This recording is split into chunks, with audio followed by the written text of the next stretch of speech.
ఉన్నాం. మరి మిగతా రాష్ట్రాల్లో కూడా ఎన్నో పోరాటాలు చేస్తున్నాం. ఇంత దుర్మార్గంగా వ్యవహరిస్తున్నటువంటి పరిస్థితులు లేవు. ఏంటి మీరు ఇది దుర్మార్గమైనటువంటి చర్య. దీన్ని తీవ్రంగా ఖండిస్తా ఉన్నాం. అయ్యా, నువ్వు ఏం చేయగలిగినావు మా కులానికి?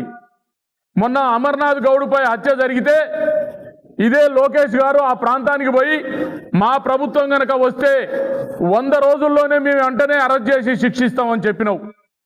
ఎన్ని రోజులైందండి ఇప్పుడున్న తెలుగుదేశం ప్రభుత్వం, కూటమి ప్రభుత్వం వచ్చి 20 నెలలు. మరి ఏది మాకు న్యాయం? ఎక్కడ జరుగుతుంది? మీ పార్టీలో ఉన్న గౌడ బిడ్డల్ని కూడా ఎంత దుర్మార్గంగా కీలుబొమ్మల్లాగా వాడుకుంటారు. గౌడులు మీటింగ్లు పెట్టుకోవద్దా? ఎక్కడైనా గౌడు మీటింగ్ పెట్టుకుంటే నూజివీడులో మా సర్దార్ గౌతులచ్చన్న గారిది ప్రోగ్రాం పెడితే అన్ని పార్టీలు ఉన్న గౌడులు వస్తే ఎందుకు పోయినరు మీరు అని చెప్పి క్షమాపణలు చెప్పిస్తారు.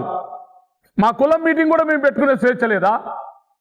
మా మీటింగులకు మేము వచ్చే అర్హత లేదా? ఇది ఏ రాష్ట్రంలో లేదు, ఏ ప్రాంతంలో ఇంత దుర్మార్గం లేదు. కులం మీటింగ్, మా మహనీయుడి విగ్రహాన్ని మేము దండేసుకోవడానికి కూడా హక్కు లేకపోతే ఇంకేంటి? అసలు ఏం జరుగుతుందని మేము అడుగుతా ఉన్నాం. మాకు అమరావతిలో 10 ఎకరాలు ఇస్తారన్నారు. గౌడులకు భవనం కట్టుకోవడానికి ఇస్తాం, హాస్టల్ కౌండిన్య భవనం కట్టడానికి ఇస్తామన్నారు. ఇంతవరకు ఏం లేదు. కౌండిన్య జయంతిని అధికారికంగా ప్రకటిస్తామని మా గోత్రం, ఇంతవరకు ఏం లేదు. ఈ ప్రాంతంలో కౌండిన్య నది ఉంది చిత్తూరు జిల్లాలో, ఆ నదికి భద్రత చేస్తామన్నారు. ఏం మాట్లాడలేదు. ఇట్లా ఎన్ని జరుగుతూ ఉన్నాయి. చిత్తూరు జిల్లా పలమనేరులో 88,000 ఎకరాల కౌండిన్య ఆశ్రమం ఉంది. దాన్ని పట్టించుకున్నటువంటి దిక్కు లేదు. మరి మాకు ఏం చేస్తున్నారు మీరు? వనాలు నాశనం అయిపోతున్నాయి, వృత్తి పోతా ఉంది, ఉపాధి లేదు.